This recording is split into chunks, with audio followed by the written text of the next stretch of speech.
Ya es ministra de Justicia. Vamos a conversar sobre un tema álgido y complejo vinculado con el conflicto de los guaraníes y pueblos no contactados de la Amazonía, que ocurrió hace poco, nos escandalizó y sorprendió a los ecuatorianos y también al mundo entero. Un tema que invita a revisar las leyes en este país. Doctora, buenos días, bienvenida. Buenos días, muchísimas gracias por la entrevista. Saludos a todos los ciudadanos y ciudadanas que nos ven el día de hoy. Referíamos que tras el conflicto de los guaraníes y los pueblos no contactados en la Amazonía, la Fiscalía enfrenta este duro reto de resolver este complejo tema étnico que vincula también la parte jurídica, la Constitución y hasta el derecho consuetudinario que garantiza a estos pueblos. ¿Cómo la Fiscalía está manejando? Bueno, primero debo decirles que nosotros como Ministerio de Justicia, Derechos Humanos y Cultos, al ser los responsables de las medidas cautelares que existen, de la aplicación de las medidas cautelares que existen para los pueblos en aislamiento voluntario, obviamente también bajo esa responsabilidad que nunca la hemos eludido y la seguiremos cumpliendo a cabalidad como lo hemos hecho, hemos presentado una denuncia ante la Fiscalía para que justamente analice, investigue cuáles son los hechos que han ocurrido y sobre todo ver quiénes serían los presuntos responsables y también cuál sería el tipo penal que se ha cometido. Esto obviamente ellos son los responsables, los competentes por Constitución y por ley, que deben realizar este análisis y lo que nosotros hemos hecho es denunciar los presuntos hechos que han sucedido. Sigo diciendo presuntos porque en realidad hasta el momento no tenemos indicios claros, excepto las dos niñas retenidas que existen en el grupo guaraní, pero nada más que nos permita determinar la existencia de cadáveres u otros indicios, armas, etcétera, lanzas en este caso, que puedan permitir llevar la investigación a otro. Para que la Fiscalía revise toda esta investigación, estaría sujeta a lo que significa la aplicación de las leyes ordinarias, pero la Constitución también reconoce a estos pueblos indígenas no contactados, guaraníes, su propio derecho. ¿Cómo puede encajar y establecer un engranaje entre estos aspectos al mismo tiempo y paradójicamente distintos? Bueno, ahí yo creo que tenemos que hacer un parámetro y una división muy clara. La Constitución también dice que lo que debe existir es una ley que coordine la justicia indígena con la justicia ordinaria. Esa ley todavía no existe, el Consejo de la Judicatura, que es justamente el responsable en hacer esto, se encuentra trabajando en esto, pero nosotros respetamos la interculturalidad, respetamos absolutamente, pues recuerden que estamos hablando de pueblos en aislamiento voluntario.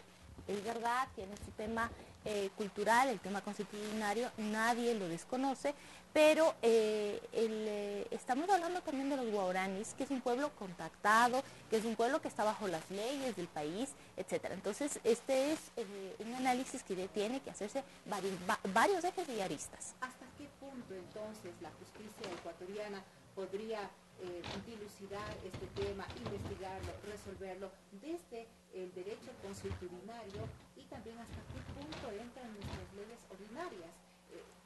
¿Hasta qué punto? ¿Cuál es la línea base? A ver, yo no quisiera ingresar a un análisis que le va a corresponder a la Fiscalía y a los jueces en su momento realizar. Yo no quisiera adelantar un criterio. Recuerda que soy ministra de Justicia también, entonces lo más importante es que nosotros respetamos muchísimo la independencia judicial. Obviamente que podemos hacer un análisis muy vasto sobre este tema, pero hay un principio básico, que es un principio de protección también de los pueblos, una protección de derechos que pueden existir, pero sobre todo también cumplimiento de obligaciones. Y esto es un tema que no debemos olvidarlo. Esto es una de las primeras clases que uno tiene en la Facultad de Derecho. Si es que existen derechos, también existen obligaciones. Entonces, no debemos perder el horizonte en ese punto.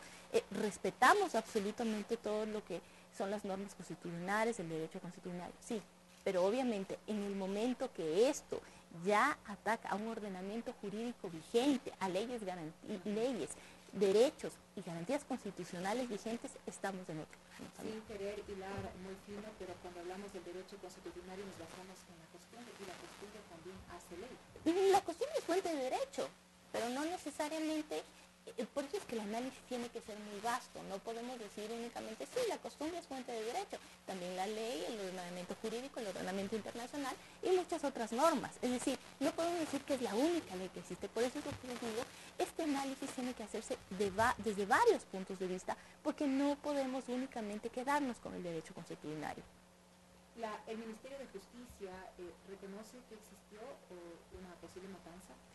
Lamentablemente lo que nosotros estamos haciendo es investigando justamente si existió o no eso. Lo que existen son las versiones de líderes guaraníes que indican que estaría así.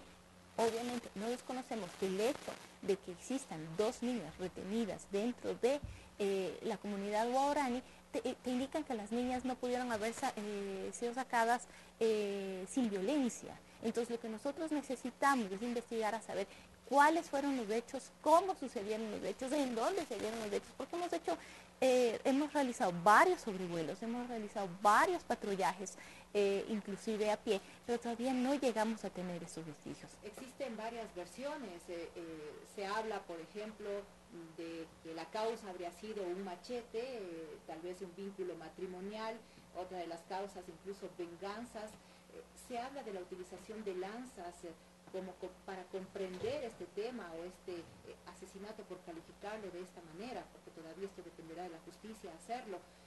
Sin embargo, y en virtud de estas circunstancias, ¿cuál es la actitud que está tomando el Ministerio de Justicia, la Fiscalía, con relación a estas investigaciones tan delicadas que tratan de determinar pues, este tipo de circunstancias? Bueno, nosotros obviamente como Ministerio de Justicia hemos presentado la denuncia que corresponde para que se analicen y se investiguen los hechos y obviamente se llegue a determinar, uno, qué delito existe en caso de existir delito y quiénes serían los presuntos responsables del mismo. Es decir, son varios temas. En el cometimiento de un ilícito, de forma general, se ven 2 cosas. Primero, si realmente existe el delito, qué tipo de delito y quiénes son los responsables, que pueden ser autores, cómplices o encubridores. También, doctora, en este punto no solamente se habla de la utilización de lanzas, sino también de la utilización de armas de fuego. Y este es un tema ya un poco más preocupante, que amerita una investigación un poco más profunda. ¿Cómo es que estos pueblos guaraníes o contactados no tienen acceso a estas armas de fuego? Exactamente, eso es lo que hemos pedido y pese, le digo, a que se ha realizado un trabajo de prevención y un trabajo inclusive de control de armas por parte de las Fuerzas Armadas y por parte de la Policía Nacional, porque este no ha sido un trabajo solo del Ministerio de Justicia, Derechos Humanos y Cultura, este ha sido un trabajo interinstitucional en donde han participado varias carteras de Estado y varias instituciones del Estado, en donde para prevenir inclusive cierto cometimiento de actos contrarios o reñidos a la ley, se han realizado una serie de actos preventivos. Pero lamentablemente existe, pese a que existe este control de armas, al parecer, y lo digo al parecer porque todavía únicamente hablamos todavía de ciertas presunciones, es que se habría cometido con armas de fuego. Esto es justamente la investigación que debe hacer la Fiscalía. Lo único que esperamos es que la Fiscalía realmente realice el trabajo con la prolijidad que corresponde el análisis dentro de este caso, sobre todo por aquellos aspectos, diríamos, a detalle que se requiere conocer aquí. Entonces, obviamente la Fiscalía es la competente constitucional y legalmente para hacer este trabajo y esperamos que realice el trabajo como debe hacer y que esto no quede tampoco en impunidad. Una de las tareas de la Fiscalía, de las investigaciones, de la justicia, es establecer precisamente responsabilidades. ¿Cómo establecer responsabilidades en un caso de esta magnitud, de esta naturaleza, cuando hablamos de guaraníes, pueblos no contactados, aislados voluntariamente, en donde ni siquiera cuentan con documentos, no sabemos quiénes son? Bueno, nosotros obviamente, aquí hay un tema que hay que separarlo. Nosotros lo que estamos buscando es que se miren los responsables bajo nuestra óptica, el Ministerio de Justicia, Derechos Humanos y Cultos, y como Estado, como gobierno, nosotros tenemos que proteger a los pueblos del aislamiento voluntario no contactados. Cualquier tema que llegase a afectar a estos pueblos, obviamente, son aquellos que nosotros tenemos que prevenir o buscar esa responsabilidad. Aquí no vamos a juzgar a los no contactados. ¿Cómo vamos a juzgar a los no contactados? Ese no es el tema del procesamiento que estamos buscando, sino esa protección que tiene el Estado, ver justamente quiénes fueron los responsables en caso de haber existido esos actos y obviamente primero saber qué delito, qué tipo de delito se cometió y desde ahí derivar el tema de las responsabilidades. Primero tiene que hacerse un análisis sobre el ilícito que pudo existir dentro del territorio. Doctora, usted refiere la necesidad de proteger a estos pueblos, como el Estado ecuatoriano, aparte de la Constitución, aparte de las leyes que tenemos, incluso de los vacíos que podemos reconocer existen, proteger a estos pueblos y también garantizar la seguridad al interior de los mismos. Bueno, nosotros tenemos, como ya lo he explicado, un trabajo interinstitucional. Nosotros tenemos el plan de medidas cautelares que realmente empieza desde el año 2006, se implementa en el año 2007. Esto no estuvo siempre a cargo del Ministerio de Justicia, sino a cargo del Ministerio de Ambiente. Nosotros tenemos una estación de monitoreo de la zona intangible Tagaire y Taromenane. Para empezar, el Estado reconoce una zona intangible en donde ni siquiera puede haber extracción de recursos no renovables. Esto es lo que se ha venido trabajando, pero además, fuera de los patrullajes que tenemos, inclusive todo el trabajo que se ha realizado en conjunto, es un trabajo que además implica otros temas, que es como el control de caza y de tala ilegal, todo lo que tiene que ver con un turismo que más bien sea sostenible, todo lo que tiene que ver con protección de las áreas naturales, dentro de lo que es la zona intangible, justamente la que está a cargo del ministerio. Son más de 750.000 hectáreas, es un trabajo bastante fuerte, bastante duro que se realiza. Realizamos justamente con quienes conocen la zona, que son muchos de ellos monitores guaraníes, gente especializada, sociólogos, antropólogos, psicólogos, que trabajan justamente en la estación, pero además no solo realizamos el patrullaje de estas 750.000 hectáreas, sino más o menos de 2,5 millones de hectáreas, porque además unimos con el Parque Nacional Yasuní y son justamente los guardaparques del Yasuní quien también nos permiten manejar y prevenir cualquier tipo de daño que pueda existir. Doctora, finalmente, ¿qué lecciones le deja este conflicto guaraní de los pueblos no contactados que, como decía, escandalizó al mundo internacionalmente y por supuesto a los ecuatorianos? ¿Qué lecciones le deja a la justicia ecuatoriana y se amerita realizar reformas a la Constitución? Bueno, mire, la Constitución es muy clara, más bien lo que la Constitución es un instrumento valiosísimo para la protección de los pueblos no contactados. Se dice con toda claridad que inclusive el territorio que exista en estos pueblos contactados, por eso nuestra zona intangible Tagaire Taromenane, es que tiene una protección de carácter especial en esto.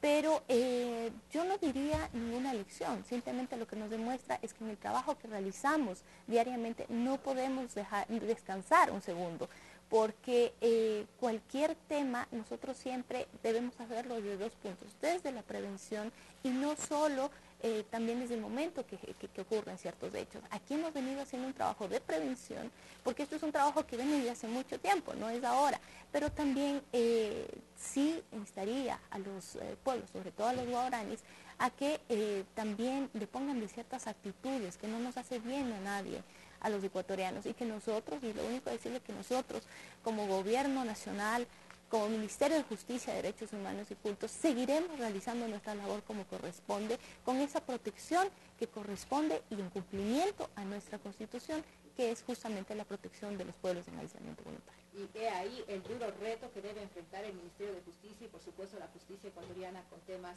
incluso de esta naturaleza. Doctora, mil gracias por sus aportes, gracias por habernos acompañado en esta mañana. La doctora Joana Pesantes, ministra de Justicia. Amigos, momento de una pausa y retornamos con más.